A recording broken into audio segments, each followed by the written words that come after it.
What is up, Digimon fans? Simon here. Welcome to my channel, HannaTalk. Hope you're all doing absolutely fantastic on this very dark Saturday morning, right here in Melbourne, Australia. And I'm chatting here with a very special guest. Now, she is an actress who is best known to fans across the Digimon universe, particularly Susie Wong from Digimon Tamers. But she's also played across shows such as Battle Be Demand, Eureka 7, Ghost in the Shell, Lucky Star, Code Geass, Catherine, Persona, Kakeji Sujo, and much more, and is also the very first guest I had on my channel that started everything 9 years ago, so bringing everything back around full circle. Please welcome back to HannaTalk, the amazing Peggy O'Neill. Well, with an intro like that, my goodness, I'm blushing. well, just doing my bit for the voice acting and animation industries. So there you go. Well, how are you? I am well. It's a balmy 93 degrees here in Savannah and starting to cool off a little bit as we get close to sunset. So I'm staying indoors. That Aside from that, I'm very well. that's fantastic. That is really fantastic. And going into that actually, which is during this time with what's happened with the pandemic and the virus in the last few years, how are you keeping things up, especially on like the acting side of things? Well, it was really interesting. COVID created some new revolutions for voice actors. Remote recordings became unnormalized, which was very, very interesting. They're starting to pull back on that a bit now, but I was able to do some Netflix localization jobs where we were dubbing things into English, a couple of different things like the redo of the Digimon movie. That was a lot of fun. We actually did that locally in LA after the pandemic, but things were moving along and shifting and changing as they always do. Wow, that's absolutely fantastic. And of course, like with a lot of voice actors that had gone through like the pandemic and the virus, a lot of them also went into setting up like their own home recording studios as well. Did you ever go down that path, particularly yourself, or like in like having your own setup, or you like your own studio at your house? I have a lovely little closet where I sit and record things. I just recently did a project in that closet here in Savannah. I can't talk about it yet because I did sign an NDA, but I did check with producers. I just haven't heard back as to whether or not we can share that game. But as soon as I know, I'll let you know. Fantastic. No, that's absolutely wonderful. And and also the other interesting thing about that is that most of the time in like a lot of voice actors, that particularly ones that come from like whether in dubbing or whether in the Western animation side of things, is that a lot of the bigger names or like a lot of the bigger productions come particularly from either New York, LA, or Dallas in particular. Did you and you mentioned of course about having recorded the Digimon movie, the updated version in LA at the time. Were you living in LA at the time before making the move to Georgia? Yes, I've only been here for just under a year. I moved to start teaching at Savannah College of Art and Design. The Hollywood Reporter just came out with a news story calling us one of the top 25 drama schools in the world. So I'm very lucky to have landed here. And, I was always teaching out in LA, but now I have a new group of students, and it's a really wonderful experience. The college is amazing, and I'm looking forward to doing great things with them. That's absolutely fantastic. Now, now looking across at like your entire career, with any role or project that you've ever done in your whole career, whether that's been in the live action sense or in like the voice acting sense, do you have an idea of where your character or story is going in terms of the overall story of that project or role, or is everything sort of recorded out of context? Oh my goodness, everything's recorded out of context. That's one of the most challenging and difficult aspects of voiceover work. I had one of my graduate students ask me, so, do you get to analyze the script in advance? And I was like, oh dear, no. We walk into the studio, we've never seen the script. We sometimes don't even get to see a picture of the character, and we have to almost immediately dive right into performing out of context, out of order. So it's you get bits and pieces, and some of them stay with you more than others. but for the most part, it's kind of instant acting, is what I call it. Right. And actually, that's fantastic. But actually, going into that as well, now, as a lot of people will know, that in the context of voiceover in particular, like in particularly Western animation, is that you're given like a little bit of extra time in being able to prepare the voice for a particular character, just looking directly at the picture of whatever character that you're voicing, but also working very closely with the voice director in that sense, as well as being able to work with multiple actors. But in anime, you're having to work in the studio by yourself along with the voice director, and it's kind of like almost happening in the moment sort of thing. But was there ever a particular role in particularly anime that you felt like you struggled with coming up with the right voice for that character, even if it was like happening, even with working with the voice director? I think mainly it was the struggle came when it was a character who I thought was going to be an incidental character, and I maybe did a voice that I didn't enjoy that much, and then they ended up recurring throughout the entire series. One in particular is Mater from Uraka 7, and she was very, very whiny. And I thought, oh, there goes the dryer. I thought that that was a good choice if it was one episode, but for it to be something that recurs and is really kind of grating, I would have made a different choice if I had known she was going to be part of the series throughout the entire series. Right. And with those types of discussions where you're trying to figure out a character that is like, whether it's like a one-off character or a recurring character in the series, is that a conversation that you ended up having with the voice director in particular? Well, I've been lucky enough to work with amazing voice directors, and they see it in advance, and they know more about the context of the storyline, and so they can guide you. But sometimes they don't know because they've only gotten that one episode, and they don't know the entire arc of the character or the entire storyline. So we're doing the best we can as we go, things happening very rapidly. Right. No, that's fantastic though. Now, as many people will know, that anime is typically based on manga, with the exception, of course, of being like original based shows like Eureka 7 or Digimon or Battle Beat Man in particular, which was running its own type of story. Have you ever read the manga for any particular anime that you start in? I always cringe when I get this question. No, and I think it's something that is, you know, part of where we were at that time in the industry. We were actors being brought in, and we didn't necessarily have a background of enjoying that particular medium. But now, and it's something I really loved when I was doing the Digimon movie redo, there was an amazing director, Marissa Lenti, and I'm starting to see now that individuals who grew up loving and enjoying manga and anime both, they're really deeply steeped in the lore and the conventions of the storytelling, and they're now coming up in the industry and are able to give perhaps a more in-depth performance than those of us who were just like, oh, I'm an actor, I got hired to do this thing, and I don't really know that much about it. I think it's a wonderful, wonderful thing that folks who are really, truly fans are now coming into their own as voice actors. No, Does no, that that's make sense? fantastic. Yeah, yeah, no, absolutely. That definitely does make a lot of sense. And that reminds me of a few interviews that I did like in the last few years with Aaron Roberts and Amberly Connors, who most people remember from a whole range of projects, where they spoke about how much they've been huge fans of the material long before they started getting into voicing those characters at the time. So that to them sort of got them prepared for like the performances they were going to do, and in advance, because they would know about the story in advance, and it would help them in terms of their performances.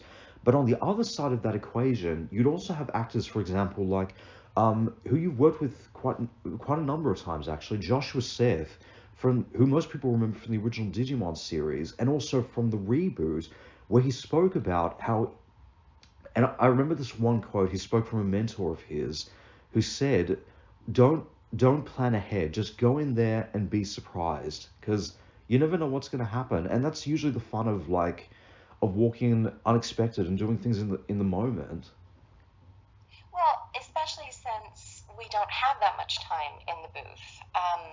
I would always tell my acting students, don't watch the movie of a scene that you're going to perform in class, because you'll have preconceived notions. You're not going to be able to be in the moment and be spontaneous. You'll end up imitating, whether consciously or subconsciously, the other performance. So sometimes it is better to go in completely blind. And sometimes the producers don't want you to watch the original.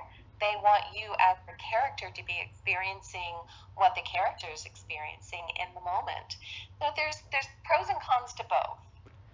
No, that's definitely true in that sense. And as you described about in the fact in like with anime voice acting, in that it's so fast paced, it so happens in the moment right there, and also that it's recorded out of context as well for a majority of the series, if not all the time, that it's like okay, it's almost like walking up to a Jack in the Box, just like not knowing what's going to pop out in the moment.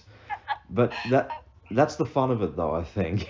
Well, it's fun, but it's also somewhat stressful. And you have to be very, very fast about making decisions. And you have to trust your gut and go with it. Um, the most recent game I worked on, they were really wonderful. And they just wanted an A and a B take. And you could kind of feel yourself settling into the read on your second take. And you gave them a variety of choices. And you have to really trust your director to steer you in the right direction. Absolutely. No, that is definitely fantastic. Now, one of the projects that you mentioned about last time that was Shinzo as Yakumo Tatsuro, if I'm pronouncing that correctly. What was it like to work on that series? That was my favorite series. It really, truly still is my favorite series. I love the message of the series and the character. It was my first big lead. I had just moved to Los Angeles. I'd done some incidental characters when I auditioned for that, and there was just something at the core of the character that resonated for me. I'm something of a pacifist myself, and yeah, that was my favorite. No, that's fantastic. That's absolutely amazing. Now, as I've been talking a little bit about the Digimon universe, I I was going to ask this before, but you also clarified about this in that on your behind the voice actors page, it said about starring in the Digimon Adventure movie as Botamon, which is the character that you played in the original Digimon the movie that happened around in the 90s at that time. And you just clarified that yes, this is definitely the case.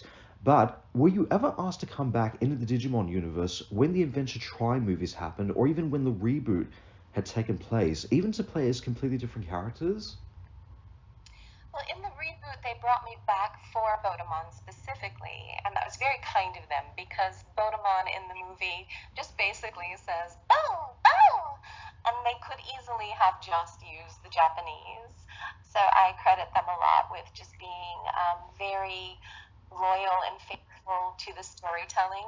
And I did a lot of incidental characters in that, just so that we could fill out the 2 hour session. But nothing else because I don't live there anymore, for one, and a lot of the work is now in Dallas, and so. Right. No, that's fantastic though.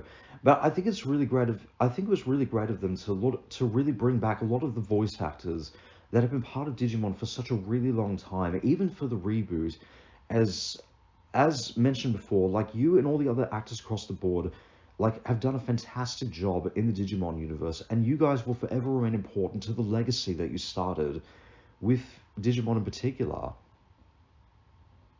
I think that's why we love the fans so much. They're very, very faithful, very loyal. It meant a great deal to them growing up. I have a student at SCAD who just says Momentai to me every time they pass me in the hall. And you can just tell how much they loved it. And the messages really meant something to them as they were growing up. No, that's absolutely true, and that's definitely fantastic. Now, the other thing about the Digimon series, it's been known for pushing into darker storylines since the original, and as more series start to take place, with the Digimon series pushing into darker, like, storylines in particular, how much of that pushed you from, like, a performance and an acting perspective? Hmm. was a complete innocent, so she wasn't really even aware of the darkness. Wow. So, yeah, coming from her perspective, it was just like, oh wow, this is cool. I Wow. get to Lapman and Terrierman, and she just had the complete innocence and trust of a child. So for me in those episodes, there wasn't really a hint of the darkness. And later Ranamon, in the next season or two down the road, was kind of a silly villain, so she wasn't terribly dark in the way some of them were. Right. No, that's fantastic though. But have there ever been like particular roles, or like have there ever been particular moments from any of the roles that you've done that have really pushed you from like a performance or an acting perspective, especially, or like any roles that have really pushed you outside of your comfort zone, outside of what you were normally known for doing from an acting perspective?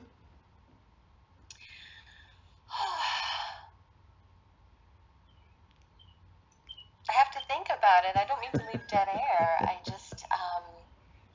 really enjoy the performances so much. I mean, the moments that were the most difficult were things like doing, I tell this story sometimes to my students. A few days after 9/11, we were doing an episode of Transformers, and we were doing background characters.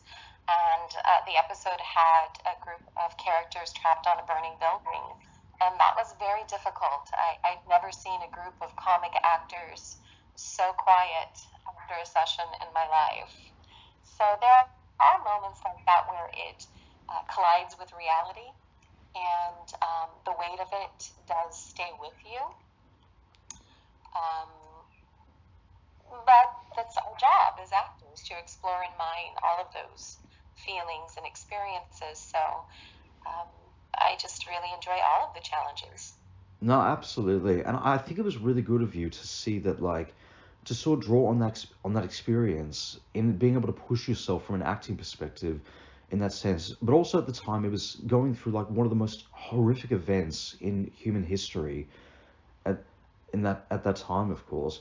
And there have been a lot of, and there also have been instances of like a lot of actors that have gone through that have pushed themselves like to that point of in being able to give off like really dramatic performances in that sense. I think there was a famous story from Grey Delisle, who most people remember as Azula from Avatar: The Last Airbender, where it was said that in the final scene with her character, when she starts to break down and everything, spoiler alert for anyone who's not seen the original animated series, where she actually went to like some personal experiences of hers to really convey that performance, to like make it as authentic as possible, which I so and has so I think that's pretty amazing in that sense. In having that can really push you as an actor and really give off like amazing performances in that sense. Even though that would probably like be like even though at the end of the day that would be just enough to have an actor or person doing a voice role like that, just going like, "Whoa, that was intense." Yeah, there are always moments like that, whether it be on stage or in film and television or in voiceover. But that's kind of what we signed up for, is to process and synthesize those experiences and be able to replicate them authentically. One of my students asked me, like, how do you tap into your emotions that quickly when you're going from line to line, and how do you generate and create that emotion? And I said, you just have to be completely present and open and be a channel somewhat, um, to allow that emotion to arise. The most recent game that I can't name, they had a character whose father was dying, and I finished a particular line, and the person doing the directing said, "Oh my gosh, you broke my heart on that line." And I told my student, my father died when I was 18, so you can kind of easily recreate and find those moments. They never leave you; they're always there under the surface, and it's just being an emotionally available vessel that allows you to go there. Does that make sense? No, no, absolutely. I think that's fantastic of you to. No, it definitely makes a lot of sense in that sense, and it also reminded me of the story of. another famous story, supposedly, that with Colin Clinkenbeard, who most people remember from like One Piece, from Fullmetal Alchemist.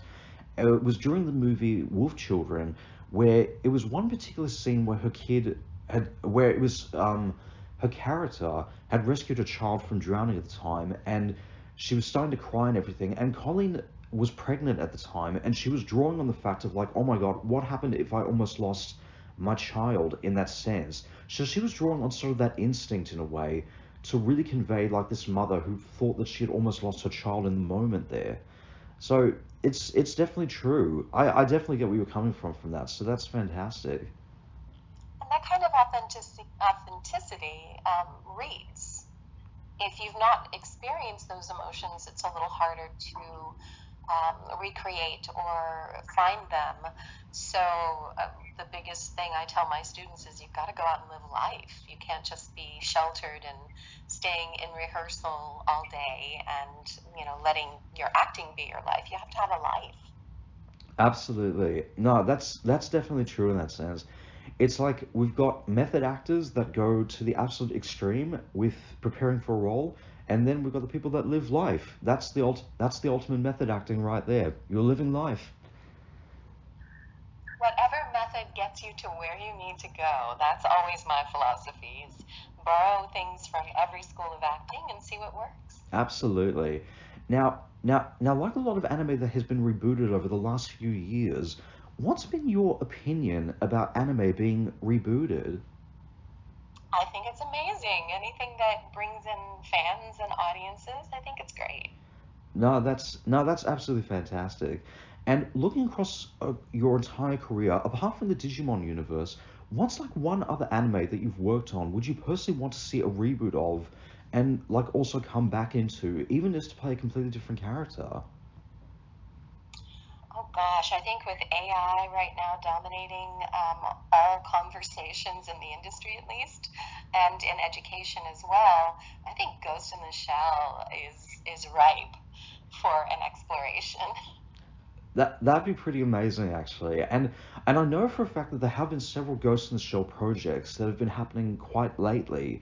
And because I know for a fact that Richard Epcar, who you've worked alongside in the original Ghost in the Shell series, and who's also spoken a little bit about the show as well, I know that he recently came back into one of those projects. So anything is totally possible. So there you go. Yeah, and Richard's amazing, so if he's in it, I'll watch. Absolutely. Now, last time we also spoke a little bit, and also just today, we spoke a little bit about Eureka 7. There was also the AO series, which is the sequel series to the original show. But with the talk of future Eureka 7 projects in the pipeline, is there a chance that we'll get to see you come back into that universe, even to play a completely different character, or even to come back as Maida in the series and kind of answer the question, like, whatever happened to the kids? Why didn't they come back for the sequel? What's going on here? I'd love to see Mater grown up. Hopefully, she's outgrown some of that whininess and became a really cool adult. But it would only happen if they're willing to do a remote. I'm a full-time professor now, so my ability to fly back and forth to do something like that is very, very limited. Right. Well, that's fantastic, though. Well, as I spoke about with like a number of the voice actors, in that even though a lot of the big productions and names take place in like LA, Dallas, and New York in particular, you don't necessarily have to be living in those towns or even living like in the US in particular to make that happen. You could set up a home studio right there, and also with the access of technology that we have at our fingertips from Skype, and also in the last few years, thanks to the pandemic with Zoom, it makes it that much easier in that sense to get the voiceover work when you need to. But I understand, of course, that there are some projects that require you to be in a studio to sort of make that happen. Which of course, speaking about from like a from an acting and from a teacher's perspective, like with the introduction of social media and with how much technology has evolved in since the very beginning, of course, how easy do you think it is now to make it in like the acting or the entertainment industry now versus what it was like 40 or 50 years ago? Oh, wow. It's interesting. some ways it's easier, some ways it's harder, because all the remote work puts the burden on the actor to spend a lot of money fitting out a studio and getting equipment, and that's a challenge for young actors who may be struggling to put things together. However, the opportunities are greater. There's a lot of them, but you have to really chase them and be what I call an actorpreneur. Right. And actually that term right there, actorpreneur as you describe it, is like very, very true in that sense. You could be one of those actors, for example, that like in that sense you could easily set up like a YouTube channel if you wanted to, just doing like voice acting to particular characters, or like doing the audiobook stuff as a way to get it out there and stuff. It's kind of like almost like a little resume, so to speak, and also as a way to get practice happening for voice acting. And it's like saying anyone can easily just spot that and say, hey, let's cast this guy in the role here. And at the same time, is wanting to find those roles for yourself, and like saying, oh, there's this role that's happening for the new Digimon series. Let's sign up for that. Does that make any sense? It absolutely makes sense. I'm very, very fortunate that we have an amazing animation department here at SCAD, and I've been able to arrange auditions for my students for all of the student projects, and some of them are being nominated for student Emmys and student Academy Awards for shorts. So it's an interesting place to be. We had probably 10 different animation projects we were able to cast within the school. And additionally, I had a former student from LA who needed some voices for a pitch deck for Netflix, and we were able to record all of the voices for the pitch deck. So there's an ability here, at least, for students to start building up a resume and getting voice samples. And one of the projects in my classes is that they have to do a 1-minute demo in either commercial animation or for 1-minute samples for audiobooks. So they get a really good introduction to how to find voiceover work and some opportunities that aren't available at just any school. So it's been a great experience here. No, that's absolutely fantastic. And actually talking a little bit about with the awards that you were talking about before. Now, obviously, now going into like in the professional world in that sense, with like a lot of the awards ceremonies that we've been getting in like in the entertainment industry, whether that's the Academy Awards, or like even like yeah, the Academy Awards and like the Logies as we have here in Australia, how do you personally feel about the recognition that animation and voice actors get in particular when it comes to the big entertainment industry, and not really getting enough notice in that sense from the big awards ceremonies, with the exception of like local awards ceremonies that are dedicated particularly to animation and voiceover? Well, I think it's a lot more visible than it was when I started in the 90s. When I, scroll through my iPhone and I'm looking at Apple News, occasionally stories pop up of, oh, here's this voice actor, they're doing this project. And I think projects like, I loved Blue Eye Samurai, new projects coming up in Netflix and Amazon Prime and Hulu. I think it's making it have a far greater reach than it ever had before, and voice actors are more recognizable than any time before. So I have hope. I have hope it will start shifting. We'll see. That's fantastic, and that's definitely true in that sense. And that actually goes into my next question on that, which goes back to an interview I did with Katie Lee, who most people remember from a whole range of the Disney projects, particularly from the Gummy Bears and from Darkwing Duck, and also a lot of anime projects as well. Where the second time I interviewed her about 4 years ago, where she described voice actors as being famously anonymous, and that kind of got me thinking a little bit about in that sense. With like, yes, we know a lot of voice actors primarily for fans that go to like conventions and from like events that are dedicated to that sense, and also for people that really dig deep into the anime and the animation side of things. But and in comparison to like the celebrity lifestyle, where we really see them up on screen and everything, with Do you think there is a chance that like voice actors will get to that kind of sort of lifestyle where they'll just walk out on the street and people will go like, "Oh, hey, you're the guy who voiced that character," or do you prefer to stay in that sort of famously anonymous kind of a kind of lifestyle in a way? Well, as an introvert, the idea of somebody recognizing me when I walk down the street is kind of horrifying. So I'm perfectly happy with where things are at.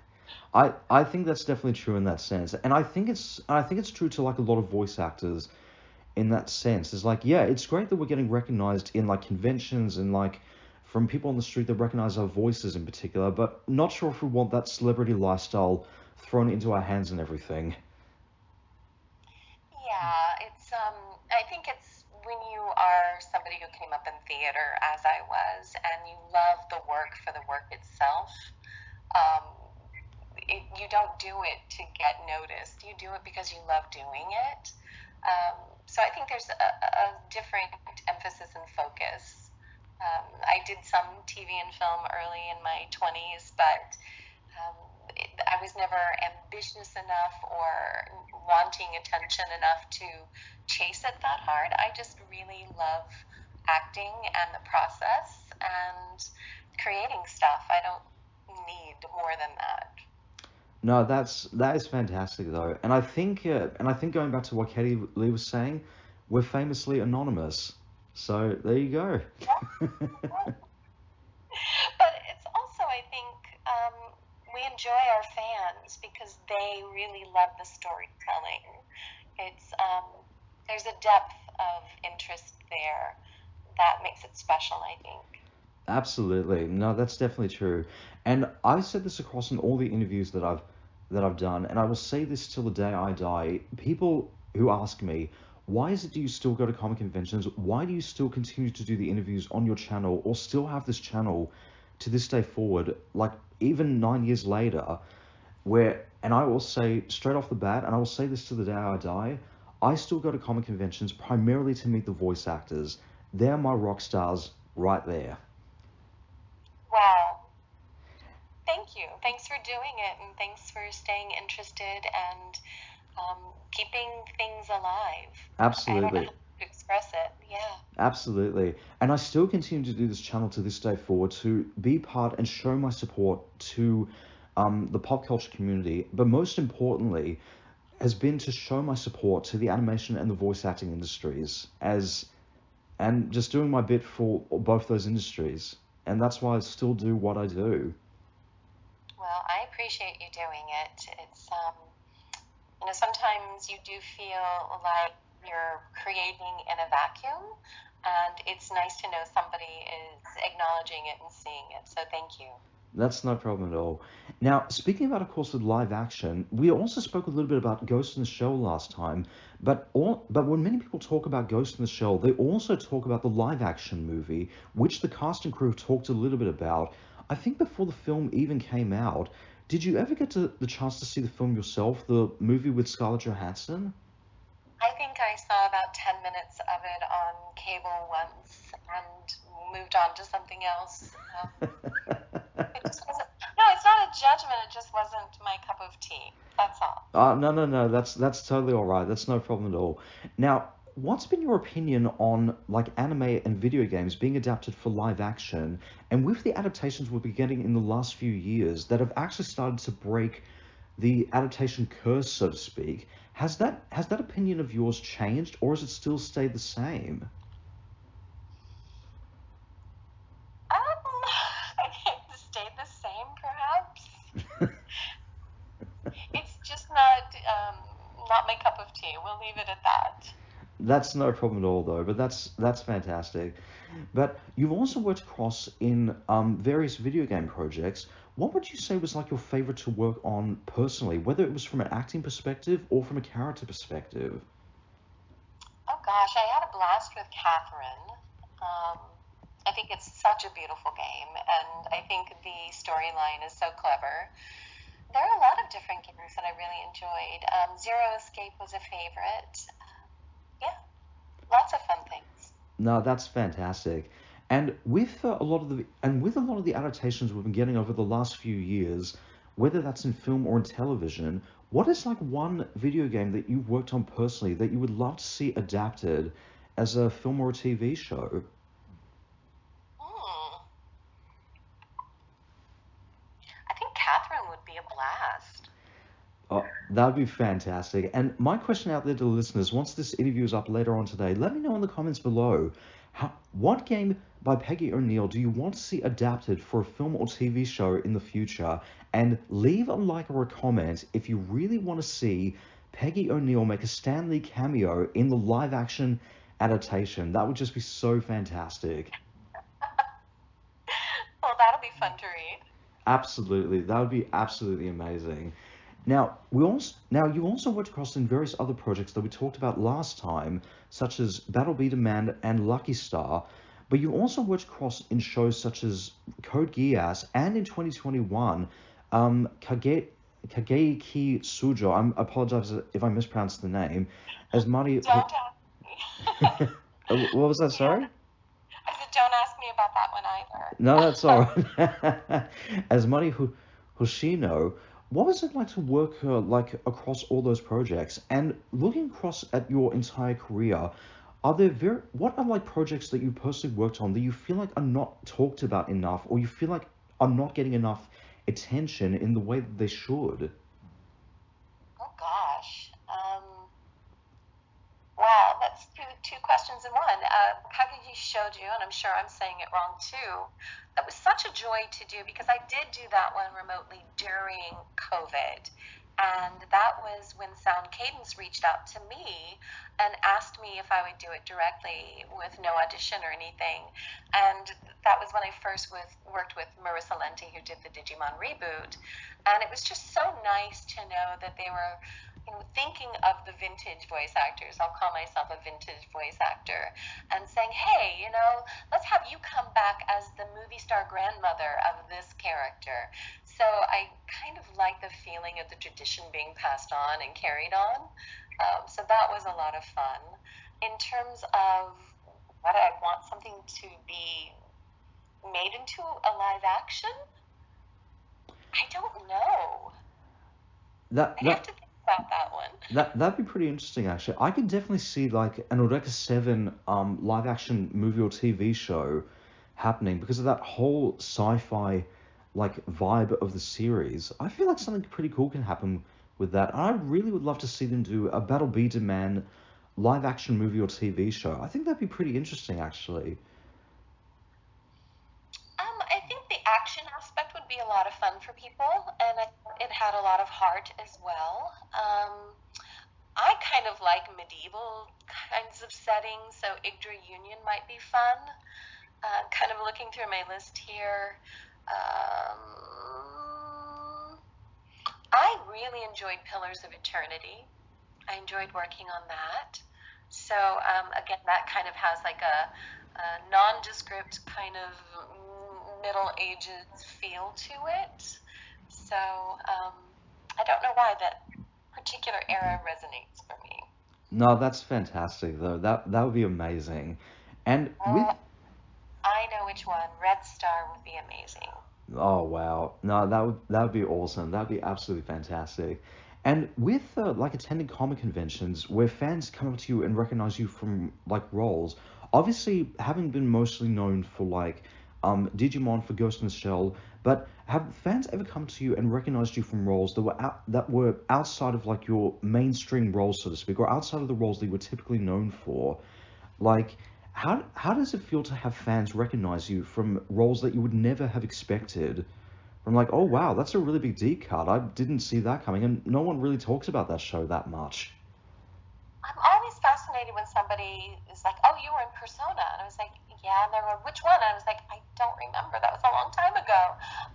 So that's one that I don't really have on my radar, but fans do. So that one's always a nice little surprise. Um, what else? Let me go back. It's amazing to me sometimes when they find my old TV shows and they know Swamp Thing or something like that. So that's always kind of a kick. No, that is absolutely fantastic. That's definitely true. And I will and I will and of course I will say that like my intro to your work, and I think I talked about this last time, came particularly from the Battle Be Demand series because that was a show that was airing in Australia at the time, and I absolutely loved that show, and I still love it to this day forward. It was absolutely fantastic, and you and all the actors across the board did such a fantastic job in the original series, and I feel like that's a show that not many people talk about that much. Yeah, I'm not even sure if it aired beyond one season here. Very few people mention it, but I thought it was a great little show. I thought it was a fantastic show as Yeah. well, and I definitely would love to see that as like a live action movie or TV show, and even to get you, and it would be absolutely amazing to get like you and the cast from the English dub to make like cameos in the series, just to say, hey, we were part of this. We're just, and this is to show how important the show was to us. Well, you are hired as producer, so there. You're not the first person that's told me that. I've had that sort of compliment from like all the voice actors I've interviewed. It's like you should be our agent or something. It's like I'm just a fan at the end of the day, but I'm always up for a challenge. I think you should bring all of us to Australia. How's that? Bring all of the Battle Beat 'em on cast. Well, I know for a fact that Brian Beacock came to Australia this year for Oz Comic Con, and I got the chance to meet him, and I interviewed him about 4 years ago at the time, and that was when I was doing my panel for my channel at the time as well. And trust me, I've been emailing out to, or I've been writing into the guest form for Supernova for Oz Comic Con in particular to get all the actors that I've ever interviewed right down here to Australia because that would be amazing. And a lot of them were Battle B Demand actors. So Battle B Demand reunion, fingers crossed. That would be absolutely fantastic. We'll have a big dinner at a big restaurant and just all hang out. How's that? That sounds fantastic. And looking across at like your entire career and in the acting and entertainment industry in general, where do you hope to see yourself with regards to acting and entertainment in the long run? Oh gosh. I've just made this transition to full-time professor here at SCAD, so I've kind of put that on the back burner for right now. And maybe by next year I'll have settled in a bit more, and I'll be able to kind of look around and see what's available. No, that's absolutely fantastic. That's wonderful. Now let's get into a couple of head scratches here. And looking across at all the animated projects that you've worked on, what two projects have you worked on personally would you want to see a crossover between story-wise and character-wise? Hmm. Hmm. Hmm. I have to think about that. You ask tough questions. I knew I should have asked for a question list in advance. No, I'm kidding. Um, I'm. I think a grown-up Susie and a grown-up Mater come together to save the world. That'd be pretty cool actually. I can definitely see a Digimon or like a 7 crossover happening. That'd be pretty cool to see something like that. And especially because like they both go into that sort of sci-fi type of concept with characters traveling into the Digimon universe and Eureka 7 being that whole sci-fi vibe. It's like I can definitely see that happening. That would be really cool to see something like that. Well, Diane left to communicate with the Scubs, and maybe the AI of the Digi world can communicate with them more effectively, and we can figure out how to bring everyone together. That'd be pretty amazing to see something like that. No, that'd be absolutely amazing. Now, with all the changes that have been occurring in the entertainment industry, whether due to the strikes that occurred last year or anything to do with AI being a lot more noticeable, if you wanted to change one thing about the entertainment industry, what would you personally want that to be? Hmm. Boy, that's a tough one. That is beyond my pay grade. Um, yeah, it's such a complicated question when it comes to AI and new media and things like that. It's really shifted how actors work and how they make a living. I would just like to see a little more understanding that, when an actor comes in to work for one day, people are like, oh my gosh, you're getting paid so much for just 2 hours of work. It's like, no, that's all the training and all of the sacrifices the actors have made to be available to come and work for you for that one day. So, just be nice to us, because, we do work very hard at our craft, and a lot of the work happens behind the scenes that people don't ever really see or acknowledge. So just be a little kinder to actors. That's all. I definitely agree in that sense. In the fact of it's like, yes, they're still you're actors, but at the end of the day, you're also still human beings as well. And especially in I think in the last few years with a lot of with especially trolling that's been occurring in the internet and social media for the last few years, with people just ripping to shreds on a particular series or an acting performance and stuff. It's like, that's not on. I do not agree with that whatsoever. That is bullying, and I can't stand bullying whatsoever.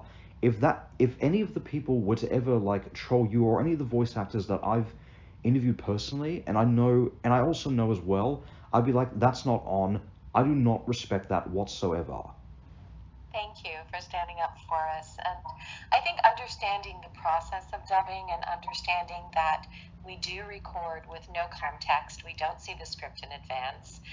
We are recording lines out of context. We never see the other actors. The fact that any of those shows actually work is a miracle. It happens so quickly, and we have no prep time. So just be a little understanding about the process, and understand why perhaps it may not be as fully fledged and fleshed out a performance as you might be wanting or expecting. That is definitely true in that sense. And it's like saying to all those people out there that make the comments on and I know there's been a lot of debates that have been happening over the internet on the whole dub versus sub argument, and it's for me personally, I've stuck with dubbed performances because that's what I grew up on when I first started. I didn't even know there was Japanese. The original was Japanese until years later. And it's like, oh, okay, that's cool. I saw the sub for whatever original dub performance I watched, and I was like, oh, okay, yeah, I get it now. And it's like, I prefer the dub thing, that's fine. If other people prefer the sub, that's totally okay too. But you do not need to bash on someone just because they've got a different opinion to you. Everyone should be entitled to their own opinion. If you prefer the dub, that's great. If you prefer the sub, that's fine. Yeah, I think Yukuma would have a few things to say about civility and kindness in the metaverse. Yeah. I can definitely see that conversation happening. That'd be pretty cool to see that.